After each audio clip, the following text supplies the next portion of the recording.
All right, hello everyone, and welcome back to Sunday Community Skirmish number 9 as we had waited for the other side of the brackets to complete.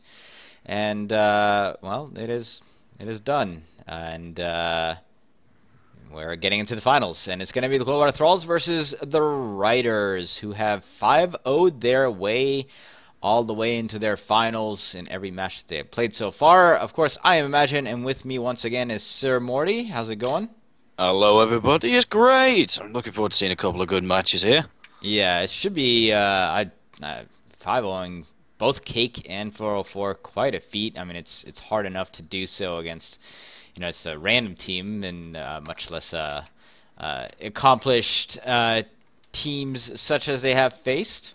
Indeed. Um, They've not had easy games, but they've been dominating all of them. yeah, let's let me update who's actually playing on screen here. Glowwater.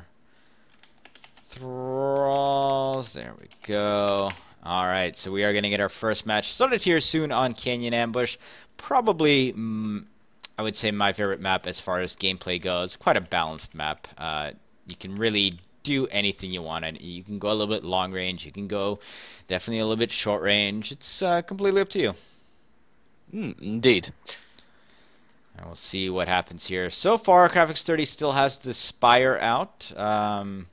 We'll see if that changes at all, considering he's going to be facing against double pyramid here, it looks like. Yeah. Lumberjack Spawn Canyon Ambush would be okay if they had blue spawn. It's not a great idea in red spawn. Red spawn isn't big enough, simply. Yeah, I mean, if you really wanted to, you could try to move all the way back, but there's enough cloud cover that roams through that area as well that that it can wreak havoc with. But I mean, so far that seems to be what they're going with, is that lumberjack. So we'll see if this continues being the case here. They have switched late a little bit a couple of times. They did just lose a cruise member as well, so we're gonna wait a second. Yeah. To be honest, I think we'll see a change at the last minute to maybe something similar to that Carinae Pyramidion we saw before, because you've got some long-range pirates. You've got a long-range pirate and a short-range pirate. Yep, quite Do you really want to be geared to deal with one of them and not the other? Yeah, I mean, hopefully the Crown Tyrant can also make something happen if somebody comes in short range, but if you get focused on as a Spire, it tends to get a little hairy. Yeah, especially since one Gatling gun against a Spire is plenty with that small amount of hull, combined with mortar shots from the close range Pyramidion and flak shots from the long range Pyramidion. You're not going to get your hull up in time. You're just going to get completely flattened. If they both make it, that is. Yeah. And the way that the Ryders have been going today, as I said, 5-0ing all the way through here, they're having a good day, is what I'm trying to say. And Yeah. And so to throw a little something like a lumber spire against this setup might be a little bit difficult, but we also saw the Glowwater Thralls take maybe a little bit of a questionable build into game number 1 against the Sacrilege team, in which they got punished for, but then came back to win the next two. So even if they do end up losing here because of what they bring or how they play it, the Thralls have shown that they are quite capable in coming back and winning a matchup even after losing the first one. Yeah, you never know. You never know what's going to happen, especially Craft X30. There you I go. got that right this time. Craft Yep. X30. Take a moment and say it properly. They might actually have figured out a better place that I've not seen yet in red spawn to use that item, because you can keep a pyre in blue spawn. Yeah, it's Especially once they're going to show up and bat you from whichever direction they please. They might push into the far eastern side of the map, that little cubby hole which very rarely gets used, but that's also very dangerous to go in there because it's quite high ground. We might see something peculiar if they stay with the lumberjack, and it might work, and I'm looking forward to the potential of it doing so. Yeah. I mean, personally, I love a lumberjack spire. It's on maps like fjords and dunes, it's something that I will definitely take. Canyon, though, it's kind of especially red spawn. It gets a little bit too hairy. But yeah, they're continuing to bring that, and they are actually putting a mine launcher on that as well to deter the what is going to be the inevitable ram. Yeah, there's going to be an inevitable power ram in there somewhere. And as we've seen in many other games, a mine at the right time, especially within, say, mortar fire range, is brutal. Yeah, it can be quite devastating, in fact. And I've seen Graphics 30 use that mine on. I think from what I remember, Graphics 30 will actually get off the helm and fire that mine himself. Yeah, he tends to do that quite a lot. Oh, nope, no more mine.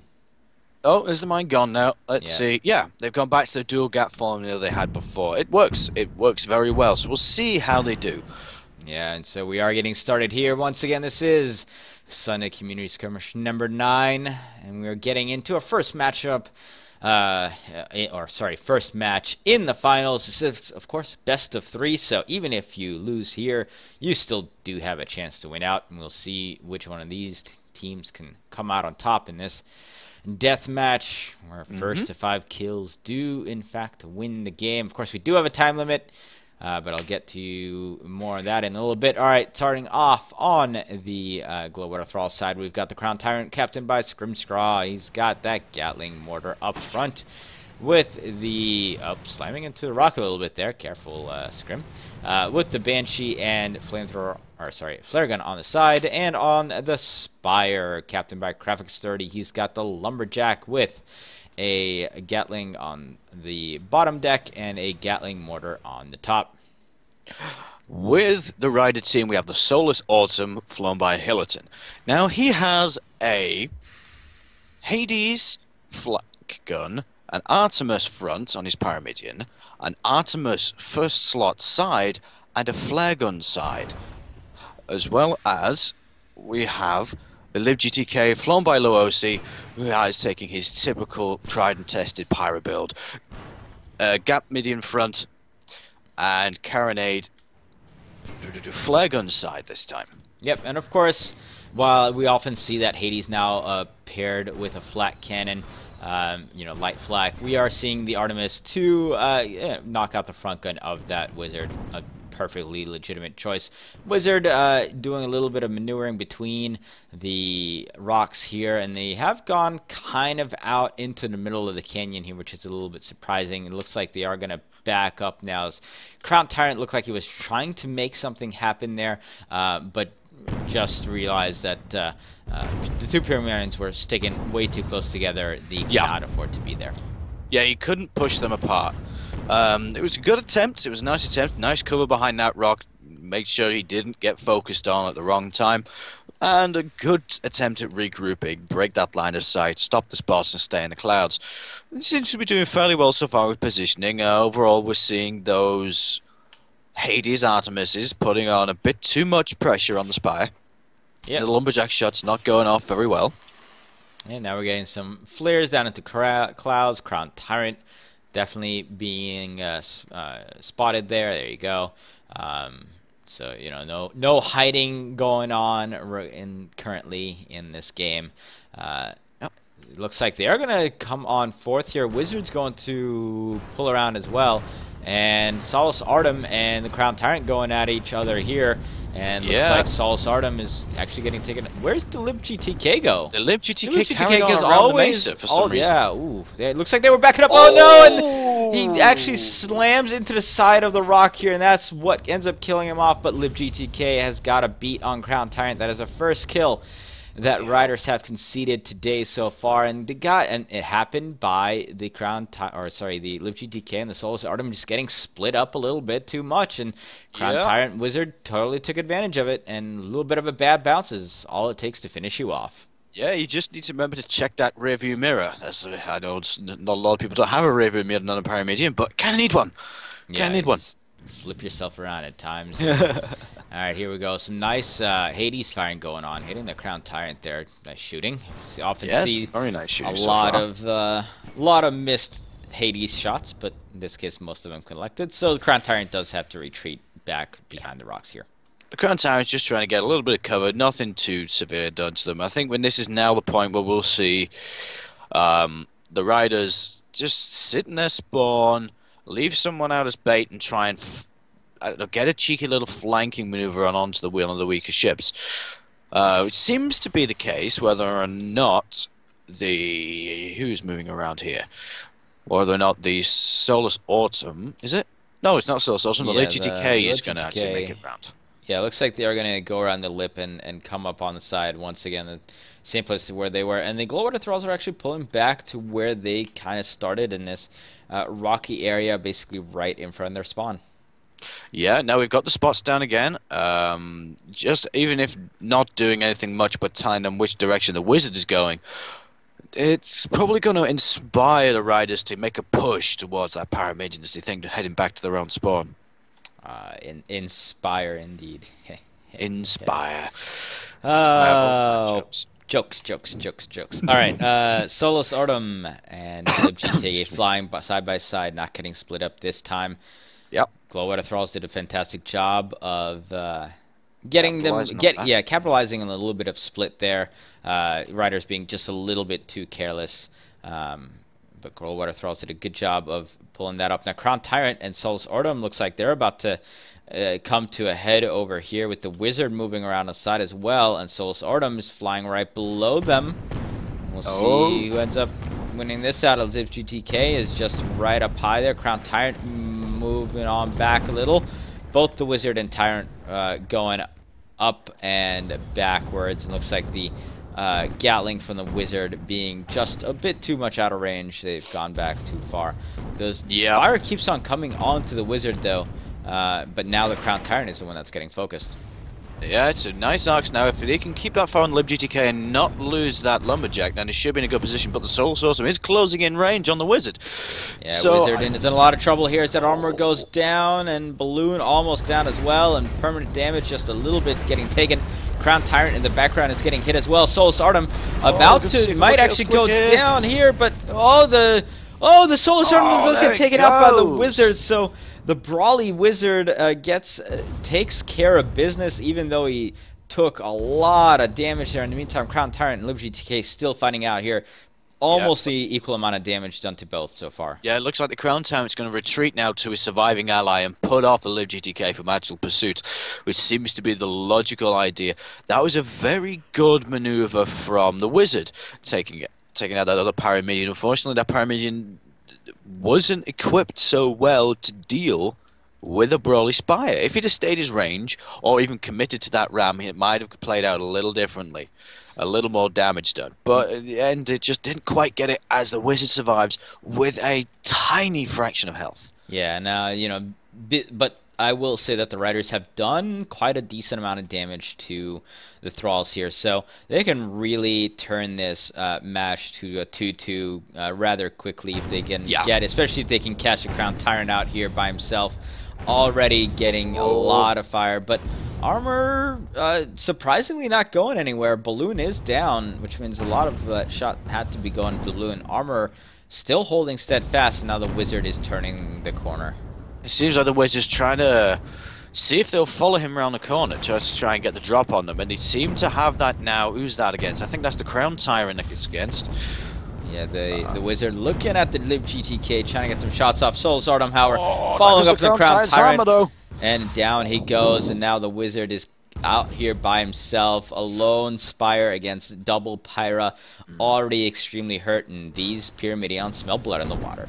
Yeah, I wonder what if there is any logic actually of just letting yourself die at this stage. You're only going to draw the match level, and you're not going to give too much an advantage anyway. I mean, it really doesn't matter if they didn't want to. With those double Pyras just charging on for it, that was going to be very hard, and that's what I was saying. If they can catch the Tyrant just out a little bit too far, the Wizard will be not far behind in death, and there we go, a little bit of 2-2 tie. Slight advantage, of course, for the red team, as they are now backed up to their own spawn, and LibGTK is sitting about half health, but a little more or less of a reset on this game right now. Yeah, more or less. LibGTK being on a little over half health, it doesn't really factor into this one depending on which target he decides to assault. Going against, if he can get the drop on the Wizard, then that'll be successful. But the flares that are flying around at the moment, I think it's going to be very difficult to sneak up. And nope, there they've been spotted. Yep, they have been spotted, but nice Hades fire going down onto the wizard. That armor is almost down already. In the meantime, the two blue ships are doing absolutely fantastic, and the wizard has to duck out of the way here because those shots are continuing on, and a little bit of permanent damage already taken. Yeah, it seems the Crown Tyrant for some reason progressed forward and then stopped. Maybe had trouble getting some height. And now so he's just getting caught here between these two ships, and a little bit of a ram from the Lib GTK. Lumberjack shots falling up to the Lib GTK, but Crown Tyrant just got ahead of itself, especially with the wizard retreating at the same time. Yeah, the wizard's now going to try and haul ass right out of there. Yeah, well, thankfully he's not as hurt this time, but he's going to have to keep on backing up here. Now, LibGTK does have to be a little bit careful because the wizard can turn that double gap mortar on you, and is just kind of waiting and prowling right around the corner here. And LibGTK decides, okay, I see what's going on here. I know your tricks. And also a little bit of a trap. That was clever. Yeah, they do find the Crown Tyrant, who is getting smashed up here and might just go down, and it is a 4-0. Now, LibGTK is probably going to get taken down there. But this is a very tough spot for the wizard, as all those Hades shots. However, those are missing Hades shots, and we'll see if the wizard can pull out some tricks from its hat. Yeah, it seems like they're trying to take cover behind the maces again to try and either force the Soulless Autumn to come forward into the path of the Crown Tyrant and potentially double team them, which they seem to be doing, or seeing if they'll rather set themselves aside and turn and retreat at this stage. Soulless Autumn smelling some shenanigans here, but is actually heading straight for these rocks. They're not looking behind him, and they're gonna hit these rocks. I mean, you know, it's a small thing. You know, they did manage to hold up before, but if they would have turned just a little bit, and now they get bounced down over here because the balloon's out. Armor is down, and that was just terrible flying backwards there by Soulless Autumn. They had the chance to go right through here. This is a huge gap. You just have to turn yourself a little bit. And instead, they went straight into the back of those rocks. And all momentum stops. And that allows the Crown Tyrant and the Wizard to tie this game up. And it's basically sudden death here now. A little bit of a bad move, but looking at the ships, we do have the weak factor being the Wizard. Now, the Wizard is going to have to be protected something serious at this stage because, well, we've seen the Crown Tyrant come off on the wrong end of the stick quite a few times. They'll get dueled down and they'll then get turned and focused when it comes to help. They need to play a bit more intelligently. They need to rely on the Wizard to be able to protect itself from one and focus down another one. But that's very hard to do against the Ryders. The Ryders just don't split up. Meanwhile, the Glowwater Thralls do. So we already split up a little bit here. Yeah, they've already split up a little bit. Although the Wizard, it's mostly because the Wizard is wanting to get those arcs onto Soulless Autumn. Does connect with 1, 2, almost taking out the balloon of that Pyra, but not quite. The Wizard is taking a little bit of a few pot shots in return. Yep. I wonder what we'll see happen here. I wonder whether or not the Ryders are actually going to commit to an assault on this. I think perhaps not. I think they may just wait and see if they can wear the Wizard down a little.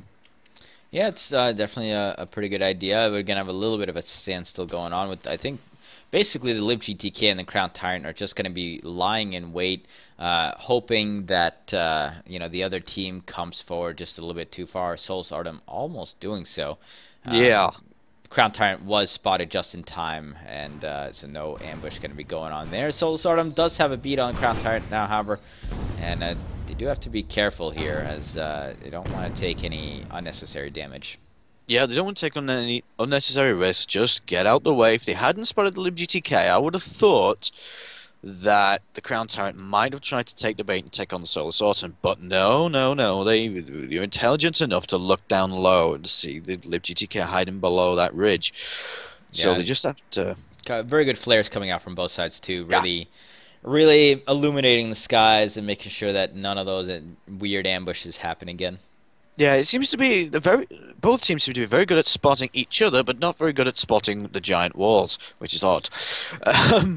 But hopefully we shouldn't see any more of that for this one. It's just going to be a very cautious and slow engagement. Yeah, Crown Tyrant getting shot down at by Solus Artem, and the Wizard in the meantime trying to hit the Lib GTK.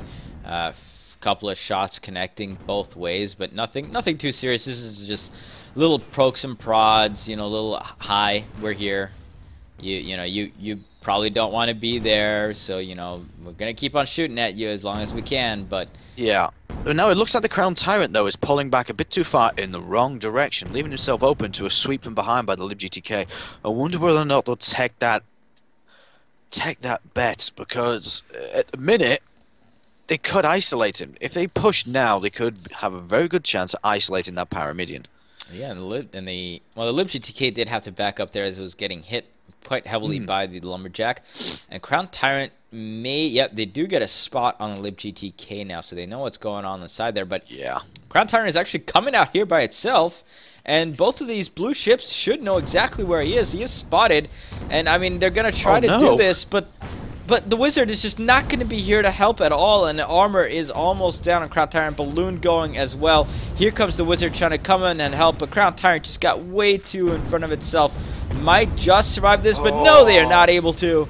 And, that's a shame. Yeah, I am not quite sure what the Thralls were thinking there. Ryders do pull this out by deflecting an aggressive yet kind of foolhardy move by the Thralls. And they will take match number 1 in this best-of-3 series finals for the Community Skirmish number 9. Yeah, I really don't see the logic in that, because that same situation is how the Pyramidians died each time this game. It's gone in for a charge when it's unsupported and been focused down and beaten up quite badly, as it happened there. I'm hoping that Luosi and the rest of Ryder can capitalize on things like that again, because really those mistakes are kind of unforgivable. I'm sorry to say.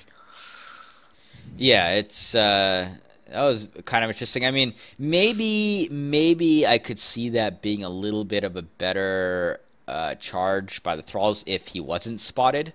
Yeah, You know, then maybe like you get out and you're on, like the Blue GTK was kind of looking right at him, so the spot would have come down. But Solus Artem was all ready to fire. Like he wasn't wondering, okay, where are they coming from now? The Solus Artem had its nose turned there as well, ready to fire, ready to hit him, and so it's a little bit weirdness going there by the Thralls. But yeah, we are gonna get into match number 2 in just a moment here as we have to remake the match.